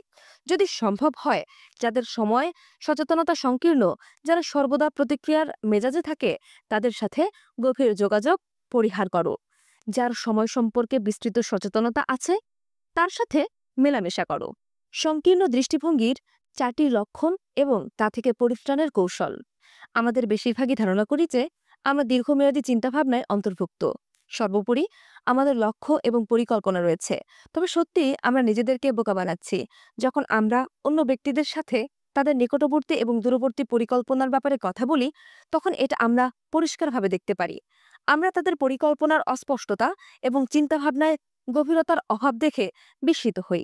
তারা আশা ও ইচ্ছা করতে, তাৎক্ষণিক ঘটনার পেছনে দৌড়াতে, চাপ অনুভব করতে এবং প্রতিক্রিয়া দেখাতে পছন্দ করে। এই ধরনের দুর্বল লক্ষ্য এবং পরিকল্পনায় তারা খুব সহজেই অভিভূত হয়। বেশিরভাগ সময় আমরা অপর্যাপ্ত তথ্যের আলোকে তাৎক্ষণিকভাবে কিছু উদ্ভাবন করি এবং প্রতিক্রিয়া করি। মূলত আমাদের নিজস্ব সিদ্ধান্ত গ্রহণ প্রক্রিয়া সম্পর্কে আমাদের কোনো দৃষ্টিভঙ্গিই নাই। এ থেকে উত্তরণের সর্বোত্তম উপায় হলো আমাদের জীবনের চিন্তার সংকীর্ণ দৃষ্টির পরিষ্কার লক্ষণগুলোর স্বীকৃতি দেয়া। মানব প্রকৃতির বেশিরভাগ উপাদানের মধ্যে সচেতনতা হলো প্রধান দিক। কেবলমাত্র এই লক্ষণ দেখেই আমরা তাদের সাথে যুদ্ধ করতে পারি। স্বল্পমেয়াদী চিন্তার 4টি দিক নিচে বর্ণনা করা হলো। 1. অনিচ্ছাকৃত ফলাফল। এই প্রপঞ্চ ইতিহাসের সীমাহীন উদাহরণ দিয়ে আবদ্ধ। প্রাচীন রোমে শাসক জুলিয়াস সিজারের সময় একদল মানুষ প্রজাতন্ত্রের প্রতি অনুগত ছিলেন। তারা ভয় করতে লাগলেন যে জুলিয়াস সিজার হয়তো তার একনায়কতন্ত্র দীর্ঘস্থায়ী করার পায়তারা করছেন। তিনি রাজতন্ত্র ব্যবস্থা কায়েম করতে চলেছেন। 44 খ্রিস্টপূর্বাব্দে তারা সিদ্ধান্ত নিল জুলিয়াস সিজারকে হত্যা করার মাধ্যমে রোমে প্রজাতন্ত্র ফিরে আনবে। পরবর্তী বিশৃঙ্খলা এবং ক্ষমতার শূন্যতার মধ্যে সিজারের ভাতিজা অক্টাভিয়াস দ্রুত আলোর পাদপীঠে চলে আসলেন এবং ক্ষমতায় আহরণ করলেন। তিনি প্রজাতান্ত্রিক ব্যবস্থা চিরস্থায়ী কবর রচনা করে স্থায়ীভাবে রাজতন্ত্র প্রতিষ্ঠা করলেন। সিজারের মৃত্যুর পর এটা বের হয়ে আসলো যে রাজতন্ত্র প্রতিষ্ঠা করার আদৌ কোনো ইচ্ছা তার ছিল না। ষড়যন্ত্রকারীরা তার বিরুদ্ধে এমন একটি অপবাদ উস্কে দিয়েছিল। ১৯০০ শতকে ব্রিটিশ ঔপনিবেশিক শাসন আমলের ভারত ব্রিটিশ কর্তৃপক্ষ দেখলেন দিল্লির রাস্তায় ঘুরে বেড়ানো বিপুল সংখ্যক বিষাক্ত কোবরা ব্রিটিশ বাসিন্দা ও তাদের পরিবারের সদস্যদের প্রাত্যহিক জীবনকে অতিষ্ঠ করে তুলেছে। যারা কোবরা মারতে পারবে তাদের জন্য পুরস্কার ঘোষণা করল ব্রিটিশ কর্তৃপক্ষ। এটা শুনে থাই কিছু ব্যবসায়ীরা সংকরায়নের মাধ্যমে কোবরা উৎপাদন শুরু করে দিল। কর্তৃপক্ষ এটা জানতে পেরে এই প্রকল্পটি বাতিল করে দেয়। কোবরা উৎপাদনে নিযুক্ত ব্যক্তিরা সরকারি সিদ্ধান্তে হতাশ হয়ে পড়ল। তারা তাদের সংরক্ষণে থাকা সব কোবরা রাস্তায় ছেড়ে দেওয়ার সিদ্ধান্ত নিল। এতে রাস্তায় কোবরার সংখ্যা ৩ গুণ বেড়ে গেল। অন্য কুখ্যাত উদাহরণও আছে। ১৯২০ সালে যুক্তরাষ্ট্রে নিষিদ্ধকরণ সংক্রান্ত সংবিধানের সংশোধন হয়। এই সংশোধনীয় বিষয় ছিল মদ্যপানের বিস্তার বন্ধ করা। কিন্তু দেখা গেল নিষিদ্ধ করার পর মার্কিন সমাজে মদ্যপান আরও বেড়ে গেল। ১৯৪১ সালে জাপান আকস্মিকভাবে যুক্তরাষ্ট্রের পার্ল হারবারে আক্রমণ করে। এই আক্রমণের মধ্য দিয়ে জাপান চেয়েছিল এক আঘাতে যুক্তরাষ্ট্রের নৌশক্তি ধ্বংস করে দিতে, কিন্তু এই আঘাতের ফল হলো উল্টো। এতে মার্কিন জনসাধারণ প্রচণ্ড রকম ক্ষিপ্ত হয়ে উঠল। যুক্তরাষ্ট্র ভালোর জন্য জাপানের সামরিক শক্তি ধ্বংস করে দিতে এর সমস্ত শক্তি ব্যবহার করেছিল। জাপান কর্তৃক আক্রমণ দেশটির উদ্দেশ্যের বিপরীত ফলাফল বয়ে এনেছিল। আমরা আমাদের দৈনন্দিন জীবনে এর চেয়ে কম নাটকীয় উদাহরণও খুঁজে পেতে পারি। আচার আচরণের উপর কিছু বিধিনিষেধ আরোপ করে আমরা কোনো বিদ্রোহাত্মক স্বভাবের কিশোরকে নিয়ন্ত্রণ করার চেষ্টা করতে পারি, কিন্তু এতে বিপরীত ফল হওয়ার সম্ভাবনাই বেশি। এই ধরনের বিধিনিষেধ ওই কিশোরকে আরও বিদ্রোহী এবং নিয়ন্ত্রণহীন করে তুলতে পারে। আমরা কোনো হতাশাগ্রস্ত ব্যক্তিকে আনন্দিত করার চেষ্টা করতে পারি। এই জন্য তাকে আমরা বোঝাতে পারি যে তার জীবন বৃথা নয়, আশার আলো অবশ্যই আছে। কিন্তু এসব চেষ্টা তাকে হতাশামুক্ত না করে তার হতাশা আরও বাড়িয়ে দিতে পারে। এখন সে তার অনুভূতির জন্য অপরাধ বোধ করবে, নিজেকে মূল্যহীন ভাববে, তার দুঃখে নিজেকে আরও একা ভাবতে পারে। একজন স্ত্রী স্বামীকে তার কাছে আরও খোলাখুলি করার চেষ্টা করতে পারে। স্ত্রীর উদ্দেশ্য এতে তাদের মধ্যে পারস্পরিক সম্পর্ক আরও ঘনিষ্ঠ হবে। এজন্য স্বামীকে চিন্তা করছে, সারাদিন কি করছে, কি ঘটেছে, এসব ব্যাপারে স্ত্রী জিজ্ঞাসা করতে পারে। স্ত্রীর এইসব প্রশ্নকে স্বামী হস্তক্ষেপ হিসেবে নিতে পারে। এতে আবার স্ত্রীর সন্দেহ আরও বেড়ে যাবে। শেষ পর্যন্ত স্বামী স্ত্রীর সম্পর্ক উন্মুক্ত হওয়ার পরিবর্তে আরও বিপরীত ফল বয়ে আনতে পারে। এই পুরনো লক্ষণগুলোর উৎস অপেক্ষাকৃত সহজ। সমস্যার মূল বিস্তৃতি, সম্ভাব্য ফলাফলের বিষয়ে গভীর চিন্তাভাবনা না করে আমরা শুধু বর্তমানের দিকে তাকিয়ে সমাধানের দিকে নজর দেই। কারণ আমরা চিন্তাভাবনার পরিবর্তে তাৎক্ষণিকভাবে প্রতিক্রিয়া দেখাই। অপর্যাপ্ত তথ্যের উপর ভিত্তি করে আমরা পদক্ষেপ নেই। যেমন সিজার রাজতন্ত্র প্রতিষ্ঠার পরিকল্পনা করছিল না। দিল্লির গরিব বাসিন্দারা তাদের ঔপনিবেশিক শাসকদের তাচ্ছিল্য বা অবজ্ঞা করছিল এবং তারা আর্থিক কোনো ক্ষতি মেনে নিতে চায়নি। আক্রান্ত হলে আমেরিকা যুদ্ধ যেতে চেয়েছিল। যখন আমরা এই জাতীয় ত্রুটিযুক্ত দৃষ্টিভঙ্গি নিয়ে কাজ করি, তখন তার ফল হয় বিকৃত। অপরিবর্তনীয়ভাবে এই ক্ষেত্রগুলোতে মানুষের চিন্তাভাবনা উল্লেখযোগ্যভাবে সহজ এবং অলস। সিজারকে মেরে ফেলো এবং প্রজাতন্ত্র ফেরাও পদক্ষেপ এই ফলাফল বি এর জন্ম দেয়। একটা বিষয় আধুনিক বিশ্বে খুবই সাধারণ, তা হলো এই বিশ্ব যে যদি মানুষের উদ্দেশ্য ভালো হয় তবে ফলাফলও ভালো হবে।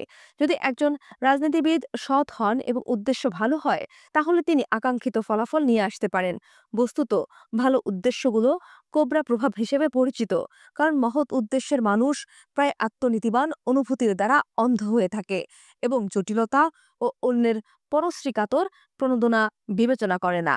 ফলহীন ও অযৌক্তিক চিন্তাভাবনা আজকের বিশ্বে সত্যিকারের একটি প্লেগ, যা দ্রুত ও সহজে তথ্য লাভের মাধ্যমে খারাপ এবং অশুভতার জন্ম দেয়। এটা মানুষের মধ্যে এই মায়া এবং বিভ্রমের জন্ম দেয় যে সে সবকিছু অবগত এবং সবকিছু নিয়ে গভীরভাবে চিন্তাভাবনা করে। আত্মধ্বংসাত্মক যুদ্ধের দিকে তাকাও। যেমন ২০০৩ সালের ইরাক আগ্রাসন স্বল্পমেয়াদী রাজনৈতিক উদ্দেশ্য অর্জনের জন্য আমেরিকান সরকারের বন্ধ করে দেওয়ার প্রচেষ্টা, প্রযুক্তির শেয়ার থেকে রিয়েল এস্টেটের শেয়ার পর্যন্ত অর্থনৈতিক স্ফীতকরণের সংখ্যা ইত্যাদি এর সাথে সম্পর্কিত হলো ইতিহাস থেকে ধীরে ধীরে বিচ্ছিন্ন হওয়া। কারণ মানুষ বর্তমান কোনো ঘটনাকে এমনভাবে দেখার প্রবণতায় আক্রান্ত যে তারা সময়ের সাথে সাথে বিচ্ছিন্ন হয়ে গেছে। বোঝো বা অনুধাবন করো। প্রাকৃতিকভাবে পৃথিবীর যে কোনো প্রপঞ্চই জটিল। তেমনি তুমি যে সকল মানুষের সাথে মেলামেশা করছো, যে কোনো ক্রিয়াই সীমাহীন প্রতিক্রিয়ার জন্ম দেয়। এটা কখনো এতটা সহজ নয় যেমন এবি এর জন্ম দেয় আর বিসি সিডি এর জন্ম দেয়। নাটকে অন্যান্য অভিনেতা অভিনেত্রীদের টেনে আনে এবং তাদের উদ্দেশ্য ও প্রতিক্রিয়া সম্পর্কে পূর্বধারণা করা কঠিন। ক্রিয়া প্রতিক্রিয়ার এই চেইন তুমি চিত্রিত করতে পারবে না, অথবা এর ফলাফল যা হবে তাও সামাল দিতে পারবে না। তবে তুমি তোমার চিন্তা ভাবনাকে ফলদায়ক করার মাধ্যমে কমপক্ষে স্পষ্ট নেতিবাচক পরিণতি সম্পর্কে সচেতন হতে পারবে এবং এটা সফলতা ও ধ্বংসের মাঝে পার্থক্য রচনা করতে পারবে। চিন্তাভাবনা গভীর করতে চাইলে তোমার মন যতদূর যেতে পারে ততদূর কল্পনার স্তর বিন্যাসের দিকে যাও। এই প্রক্রিয়ার মধ্যে দিয়ে যাওয়া প্রায় তোমাকে এমন ধারণা বা জ্ঞান দেবে যে তুমি কিছুই করছো না, শুধু অপেক্ষাই করছো। যদি ষড়যন্ত্রকারীরা এটা চিন্তা করে বের করতে পারত এবং সিজারের স্বাভাবিক মৃত্যু বা যুদ্ধের ময়দানে মৃত্যু হওয়া পর্যন্ত অপেক্ষা করত, তাহলে ইতিহাস কি হতো তা কেউ জানে না। যদিও এই চিন্তাভাবনাটি ব্যক্তির জন্য গুরুত্বপূর্ণ, কিন্তু তবুও এটা কোনো সংগঠন বা দলের জন্য আরো গুরুত্বপূর্ণ, কারণ সেখানে বহু মানুষের ভাগ্য জড়িত থাকে। কোনো গ্রুপ বা দলের অন্তত একজনকে কৌশল অথবা পদক্ষেপের ফলাফল বা পরিণতি কি হতে পারে তা বের করার দায়িত্ব দাও। ব্যক্তিটি এমন একজন হবেন যিনি সংশয়বাদী এবং পরিণামদর্শী বা দূরদর্শী। এই প্রক্রিয়ায় তুমি খুব বেশি দূরে যাবে না। তুমি যেহেতু সম্ভাব্য বিপর্যয় এড়িয়ে চলবে এবং প্রকৃত পরিকল্পনা গ্রহণ করবে, সেহেতু যে অর্থ ও সময় ব্যয় করবে তাতে অবশ্যই ভালো ফলাফল পাবে। ২. ট্যাকটিক্যাল হেল বা কৌশলগত নরক। তুমি নিজেকে বেশ কয়েকটি লড়াই অথবা যুদ্ধে জড়িয়ে ফেলেছ। তুমি অনুভব করছো যে তুমি প্রচুর সময় ও শক্তি ইতিমধ্যে বিনিয়োগ করেছ, কিন্তু কোনো ফলাফল লাভ করতে পারোনি। কিন্তু যা করছো তা যদি ত্যাগ করো তবে পুরোটাই অপচয় হবে। তুমি আসলে তোমার দীর্ঘমেয়াদী লক্ষ্য বা উদ্দেশ্যকে দেখতে পাওনি, যার জন্য তুমি যুদ্ধ সংগ্রাম করছো। এর পরিবর্তে এটা তোমার অহংবোধকে দৃঢ় করা প্রশ্ন হয়ে দাঁড়িয়েছে এবং তুমি যে সঠিক ছিলে তা তুমি প্রমাণ করতে চাও। প্রায় আমরা বৈবাহিক ঝগড়ার ক্ষেত্রে এটা দেখতে পাই। সম্পর্ককে পুনরুদ্ধার নয়, একজন আরেকজনের ওপর নিজের দৃষ্টিভঙ্গি চাপিয়ে দিতে চায়। একটা সময় এটা দ্বন্দ্বের সূত্রপাত ঘটায়। তুমি প্রতিরোধী বা আত্মরক্ষামূলক হয়ে যাবে এবং তোমার স্পিরিট নিম্নগামী হবে। তুমি যে কৌশলগত নরকে নেমে যাচ্ছ, এটা হলো তা নিশ্চিত লক্ষণ। আমাদের মন কৌশলগত চিন্তাভাবনা করার জন্য ডিজাইন করা। আমাদের লক্ষ্যের দিকে এগিয়ে যাবার ক্ষেত্রে কিছু পদক্ষেপ সম্পর্কে হিসাব নিকেশ করা। ট্যাকটিক্যাল হেলে তুমি কখনোই তোমার দৃষ্টিকোণকে উন্নত করতে পারবে না ওই আচরণ পদ্ধতিতে। তুমি তোমার সব পদক্ষেপ বা ওই ব্যক্তি সম্পর্কেই ক্রমাগত ক্রিয়া প্রতিক্রিয়া করছো, তাদের নাটক অথবা আবেগকে নিজেকে জড়িত করছো যারা তোমার চারপাশে আছে। একমাত্র সমাধান হলো সাময়িকভাবে বা স্থায়ীভাবে এই যুদ্ধ বা লড়াই থেকে ফিরে আসো। তোমার বিচ্ছিন্নতা এবং একটা দৃষ্টিভঙ্গি প্রয়োজন। তোমার ইগো প্রশমিত করো। মনে রেখো, কোনো যুক্তিতর্কে জেতা অথবা তোমার বক্তব্য যৌক্তিক প্রমাণ করার বিষয়টি সত্যিকার অর্থে দীর্ঘস্থায়ীভাবে তোমার জন্য কোনো ফল বয়ে আনবে না, বরং তোমার কাজের মাধ্যমে জয় করো, কথার মাধ্যমে নয়। তোমার দীর্ঘমেয়াদী লক্ষ্যগুলো নিয়ে আবার ভাবতে শুরু করো। তোমার জীবনের একটি মূল্যবোধ এবং অগ্রাধিকার ঠিক করো। তোমার জীবনে যেসব বিষয়ের প্রভাব আছে তা নিজেকে স্মরণ করিয়ে দেওয়ার মাধ্যমে। যদি তুমি নির্ধারণ করো যে একটা বিশেষ লড়াই বা যুদ্ধ সত্যিই গুরুত্বপূর্ণ, তবে বিচ্ছিন্নতার এই বৃহত্তর বোধ নিয়ে আরো কিছু পরিকল্পনা করতে পারো। কিছু কিছু লড়াই সংগ্রাম যে মূল্যহীন তা তুমি এর শেষে বুঝবে। এ ধরনের লড়াই সংগ্রাম মূল্যবান শক্তি এবং সময়ের অপচয়। লড়াই সংগ্রামের চক্র থেকে দূরে হাঁটাই সব সময়ের জন্য ভালো। তোমার শক্তি এবং তোমার স্পিরিট বিবেচ্য বিষয়। সংকীর্ণ মনা এবং হতাশাবোধ তোমার লক্ষ্যে পৌঁছানোর ক্ষেত্রে এবং কৌশলগত চিন্তা ভাবনার দক্ষতাকে বাধাগ্রস্ত করতে পারে। যুদ্ধের মতো জীবনেও কৌশলবিদ তথা দক্ষ ব্যক্তিরা ট্যাকটিশিয়ান বা কৌশলজ্ঞের তুলনায় সর্বদা জয়লাভ করবে। ৩. টিকার টেপ। টেলিপ্রিন্টারে স্বয়ংক্রিয়ভাবে খবর ছাপা হওয়ার সরু কাগজের রোল। উন্মাদনা। ১৯২৯ সালে ওয়াল স্ট্রিট দুর্ঘটনার ঠিক আগ মুহূর্তে বহু মানুষ স্টক এক্সচেঞ্জের শেয়ার কেনাবেচার প্রতি আসক্ত হয়ে পড়ে এবং এই আসক্তির একটি শারীরিক উপাদান ছিল, তা হলো টিকার টেপের টিকটিক শব্দ। এই টিকার টেপে স্টক মার্কেটের দরের প্রতিটি পরিবর্তন বৈদ্যুতিকভাবে নিবন্ধ করা হতো। এই শব্দ শুনলেই বোঝা যেত একটা কিছু হচ্ছে। কেউ শেয়ার কিনছে অথবা ভাগ্য সুপ্রসন্ন করেছে। অনেকের মনোযোগী এই শব্দের প্রতি আসক্ত হয়ে পড়েছিল। এটাকে ওয়াল স্ট্রিটের হার্টবিট বলে গণ্য করা হতো। আমাদের এখন আর কোনো টিকার টেপ নেই। এর পরিবর্তে আমাদের অনেকেই মিনিটে মিনিটে দেওয়া সংবাদের চক্রের প্রতি আসক্ত হয়ে পড়েছে। যেমন এখন টুইটারের ধারাপ্রবাহ কি, অর্থাৎ কিসের প্রতি মানুষের ঝোঁক, এর একটা মাদকতাময় প্রভাব আছে। আমরা অনুভব করি যে আমরা জীবনের ঘটনা প্রবাহের সাথে সম্পৃক্ত, এমন ঘটনা যেটা প্রকৃত সময়ে পরিবর্তিত হয়। এমন সব মানুষের সাথে আমরা সম্পৃক্ত বলে অনুভব করি যারা একই রকমের তাৎক্ষণিক প্রতিবেদন অনুসরণ করে। যদি একবার আমরা কোনো সংবাদ দ্রুত পাওয়ার আশা করি, তবে 1 বছর আগে যেভাবে ধীরে সংবাদ পেতাম সেরকম গতিতে ফিরে যেতে চাইবো না।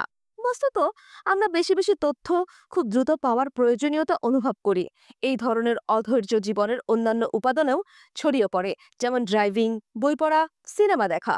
আমাদের মনোযোগে পরিধি যেমন হ্রাস পাচ্ছে, তেমনি চলার পথের প্রতিবন্ধকতার প্রতিও আমাদের সহনশীলতা হ্রাস পাচ্ছে। আমরা নিজেদের জীবনের অধৈর্যের এই নার্ভাস লক্ষণগুলো চিহ্নিত করতে পারি, কিন্তু আমরা যা চিহ্নিত করতে পারি না তা হলো আমাদের চিন্তা ভাবনার ওপর লক্ষণগুলোর বিকৃত প্রভাব। রাজনীতি অথবা ব্যবসার মুহূর্তে ট্রেন্ড বা ধারাগুলো মাস বা সপ্তাহের ধারায় মিশে যায়।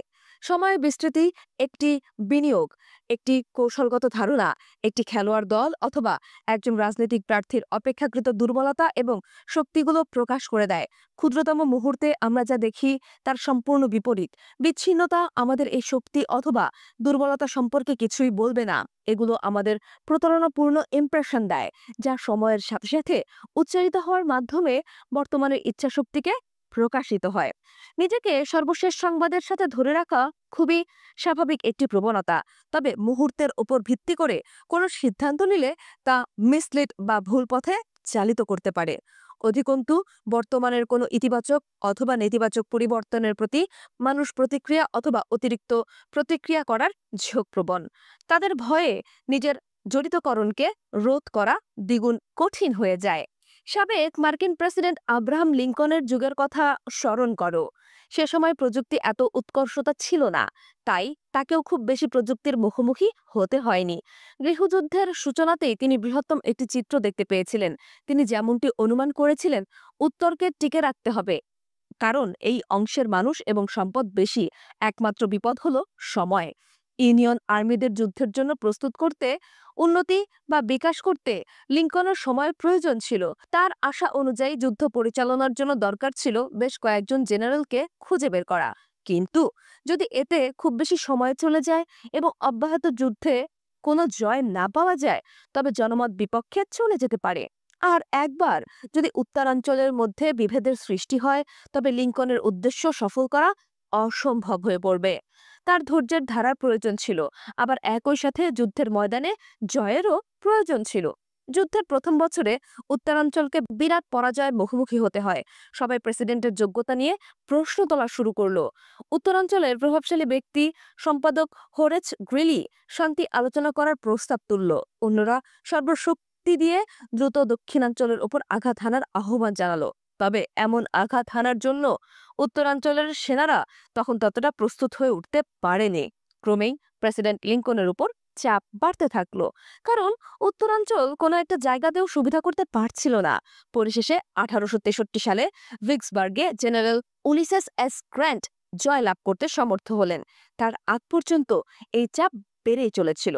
জেনারেল উলিসেসের জয়লাভের পরপরই জেনারেল জর্জ মিড যুদ্ধে জয়লাভ করলেন। এর পরপরই লিঙ্কন একজন জিনিয়াস হিসেবে প্রশংসা বাণে জর্জরিত হতে লাগলেন। কিন্তু 6 মাস পর যখন general Grant Confederate army general Robert E Lee এর পিছু তাড়া করতে গিয়ে অগ্রগতি করতে সক্ষম হলেন না, এমনকি একটা পাকে পড়ে যাবার মতো অবস্থায় পড়ে গেলেন এবং অনেক ক্ষয়ক্ষতির সম্মুখীন হলেন, তখন আবার উত্তরাঞ্চলে ভয় আতঙ্ক ফিরে আসলো।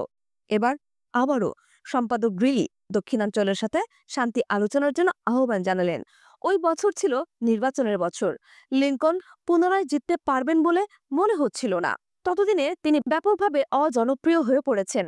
যুদ্ধ দীর্ঘ সময়ের জন্য বিস্তৃতি লাভ করেছে। এত সব চাপের মাঝে শেষমেশ 1864 সালের শেষ দিকে লিঙ্কন দক্ষিণের সাথে শান্তি আলোচনার প্রস্তাব দেওয়ার জন্য একটা চিঠি ড্রাফট করলেন। কিন্তু সেই রাতেই নিজের দৃঢ়তা হারানোর জন্য তিনি লজ্জা অনুভব করতে শুরু করলেন।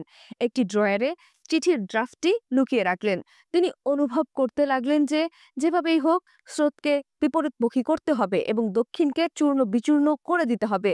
মাত্র 1 সপ্তাহ পরই জেনারেল উইলিয়াম টেকামসে শারম্যান অ্যাটলান্ট দখল করতে সক্ষম হলেন। এবার লিঙ্কন সম্পর্কে জনসাধারণের সব সন্দেহ সংশয় উবে গেল। দীর্ঘমেয়াদী চিন্তাভাবনার মধ্যে দিয়ে লিঙ্কন দুপক্ষের তুলনামূলক শক্তি ও দুর্বলতাগুলো এবং যুদ্ধের গতি কোন দিকে মোড় নেবে তা সঠিকভাবে পরিমাপ করতে পেরেছিলেন। সবাই আসলে যুদ্ধের প্রতিদিনের গতি প্রকৃতি বা অগ্রগতির দ্বারা আবদ্ধ ছিলেন। কেউ কেউ সমঝোতা করতে চেয়েছিলেন, কেউ বা আবার হঠাৎ যুদ্ধ প্রচেষ্টা বাড়ানোর উপর জোর দিচ্ছিলেন। এর সবই ছিল মুহূর্তের উপর ভিত্তি করে। একজন দুর্বল মানুষ হলে চাপের কাছে নতি স্বীকার করতেন এবং যুদ্ধটি একেবারে অন্যরকম ভাবে শেষ হয়ে যেত। লেখক হ্যারিয়েট বিচার স্টো 1864 সালে লিঙ্কনের সঙ্গে সাক্ষাৎ করেছিলেন। পরবর্তীতে তিনি তার সম্পর্কে লিখেছিলেন, তিনি তার চারপাশে বিশ্বাসঘাতক, তার প্রতি নানা রকম অভিযোগ, দুর্বল চিত্তের মানুষ, ভীরু লোক, সীমান্ত প্রদেশ ও মুক্ত প্রদেশের লোকজন, উগ্রপন্থী এবং রক্ষণাত্মকদের দ্বারা আবৃত ছিলেন। তিনি সবার কথা শুনেছেন, সবার কথার ওজন পরিমাপ ও পর্যবেক্ষণ করেছেন, কিন্তু মূল উদ্দেশ্য অনমনীয় সৎ আকাঙ্ক্ষা দ্বারা ধরে রাখতে সক্ষম হয়েছিলেন। লিঙ্কন আমাদের সবার জন্য একটি মডেল এবং জ্বরের প্রতিশোধক দিয়ে গেছেন। প্রথম এবং সর্বাগ্রে আমাদের ভেতর ধৈর্য বাড়াতে হবে। এটা মাসল বাড়ানোর ট্রেনিং এর মতো। বারবার চর্চা করলে যেমন মাসল শক্তিশালী হয়, তেমন লিঙ্কন ছিলেন উচ্চ স্তরের পরম ধৈর্যশীল একজন মানুষ। যখনই আমরা কোনো ধরনের সমস্যা অথবা বাধার সম্মুখীন হই, তখনই আমাদের তার উদাহরণ অনুসরণ করা উচিত। প্রচেষ্টাকে ধীর করে প্রয়োজনে কিছুটা পিছিয়ে আসতে হবে এবং নতুন পদক্ষেপ নিতে একদিনে অথবা দুদিন সময় নিতে হবে। দ্বিতীয়ত, যখন গুরুত্বপূর্ণ কোনো ইস্যুর মোকাবেলা করতে হয়, তখন অবশ্যই আমাদের দীর্ঘমেয়াদী লক্ষ্য বা উদ্দেশ্য এবং তা কিভাবে অর্জন করা যায় তা মাথায় রাখতে হবে। এতে যুক্ত বিভিন্ন গ্রুপ বা দলের অপেক্ষাকৃত শক্তি ও দুর্বলতা মূল্যায়ন করতে হবে। এই স্পষ্টতা চারপাশের বিভিন্ন বিষয় সম্পর্কে আমাদের ক্রমাগত আবেগতাড়িত হওয়া ও অতি প্রতিক্রিয়া প্রবণ হওয়া রোধ করবে। পরিশেষে সময়ই আমাদের সঠিক প্রমাণ করবে এবং আমাদের দৃঢ়তা ধরে রাখবে, এমন বিশ্বাস রাখাটা খুবই গুরুত্বপূর্ণ। 4. তুচ্ছ বা গুরুত্বহীন বিষয়ে মেতে থাকা। তুমি তোমার কাজের জটিলতা দ্বারা অভিভূত হয়ে থাকতে পারো।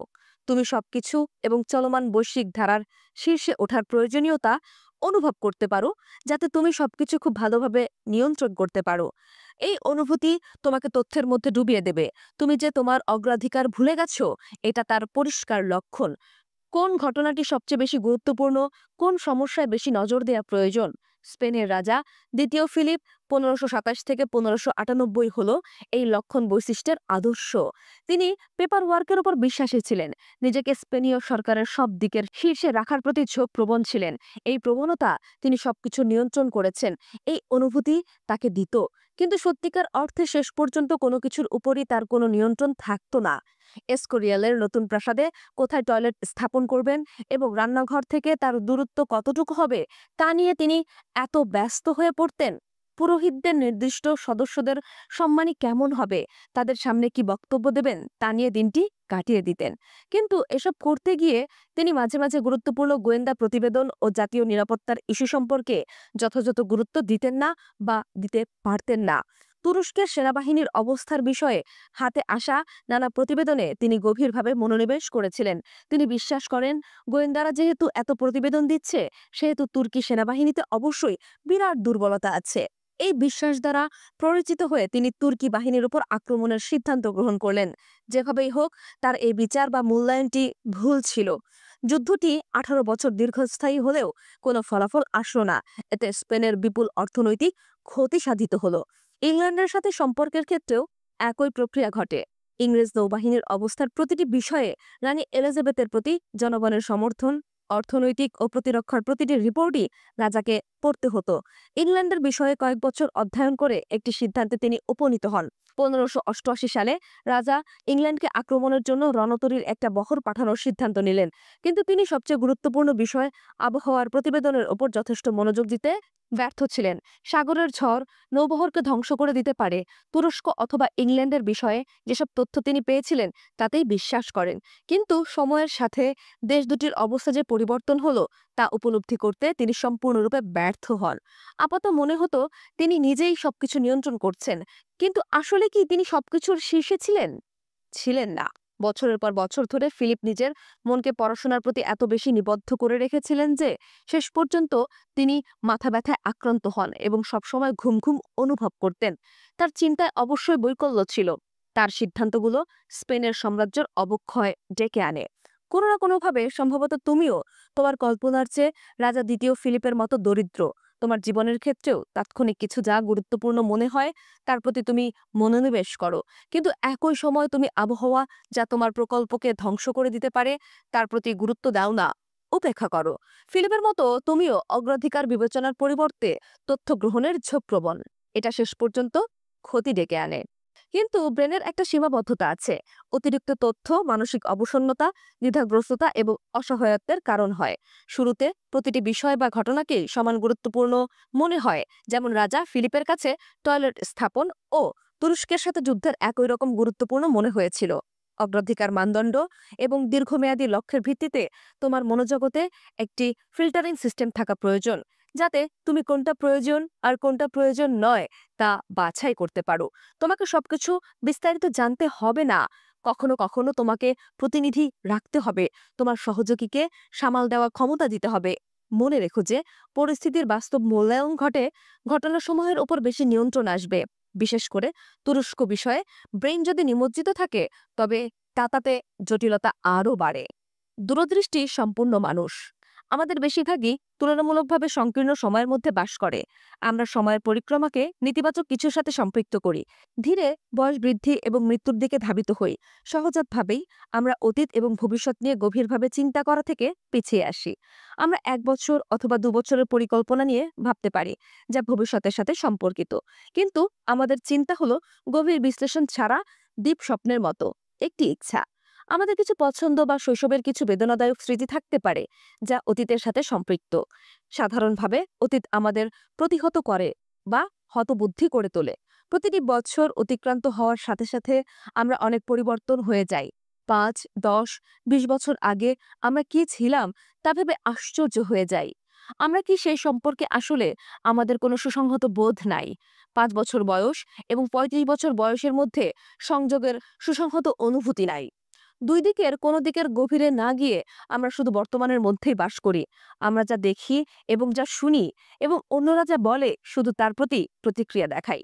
সময়ের পরিক্রমা থেকে মনকে সরিয়ে এনে আমরা তাৎক্ষণিক আনন্দের জন্য বেঁচে থাকি, নিজের ভেতরে আরো জীবন্ত অনুভূতি লাভের জন্য বেঁচে থাকা। কিন্তু এর সব কিছুর জন্য আমাদের মূল্য দিতে হয়। মৃত্যু এবং বার্ধক্যের চিন্তাকে দমন করে রাখা আমাদের মাঝে ক্রমাগত উদ্বেগ উৎকণ্ঠার জন্ম দেয়। আমরা বাস্তবতার আলোকে পদক্ষেপ নিচ্ছি না। প্রতিনিয়ত বর্তমান ঘটনার প্রতি প্রতিক্রিয়া আমাদেরকে রোলার কোস্টারের উপর চড়ার মতো অনুভূতি দেয়। ভাগ্যের প্রতিটি পরিবর্তনের সাথে সাথে আমরা উপরে উঠি এবং নিচে পড়ে যাই। এটা শুধুই আমাদের উদ্বেগের পরিমাণ বাড়ায়। যে ঘটনার তাৎক্ষণিক ঘন ঘটার ভিড়ে জীবন দ্রুত কেটে যায়। মানব প্রকৃতির একজন শিক্ষার্থী হিসেবে, মানব প্রজাতির বিশাল সম্ভাবনার একজন আকাঙ্ক্ষাকারী হিসেবে তোমার কাজ হলো যতটা সম্ভব সময়ের সাথে তোমার বিস্তৃত সম্পর্ক গড়তে হবে। সময়কে ধীর করতে হবে। এর অর্থ হলো তুমি সময় বয়ে যাওয়াকে শত্রু হিসেবে দেখবে না, বরং বৃহত্তম বন্ধু হিসেবে দেখবে। জীবনের প্রতিটি স্তর বা পর্যায়ের একটা সুবিধা আছে।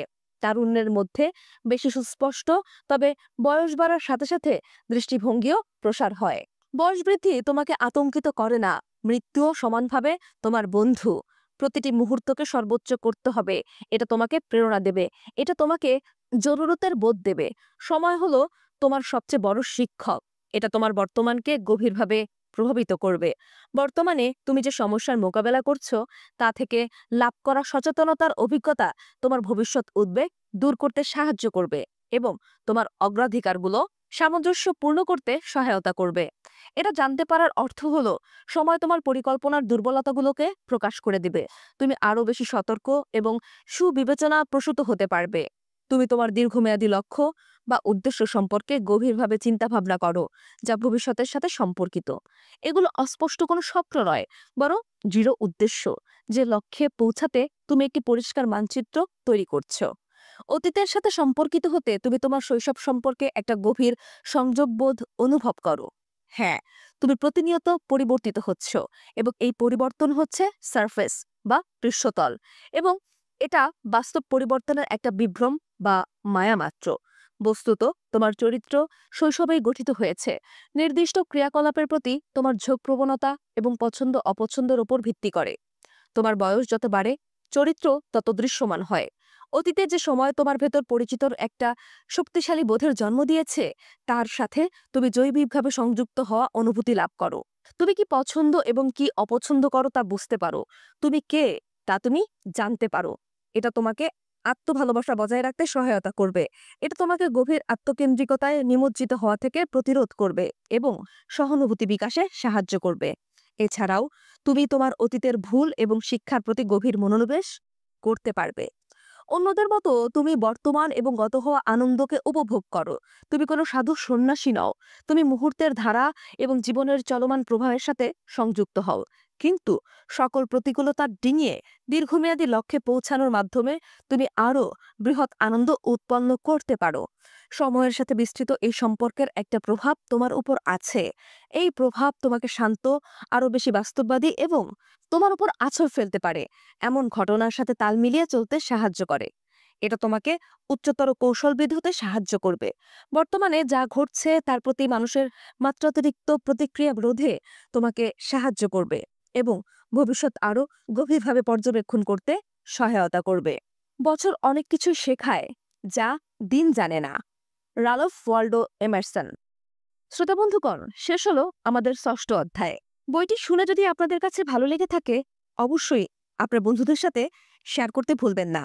কেমন লাগছে বইটি শুনতে অবশ্যই আমাদের কমেন্ট সেকশনে জানাবেন। পরবর্তী অধ্যায় পেতে আমাদের অডিও বুকস বাই বুকবেন চ্যানেলটি সাবস্ক্রাইব করবেন। ধন্যবাদ জানিয়ে শেষ করছি। আসসালামু আলাইকুম।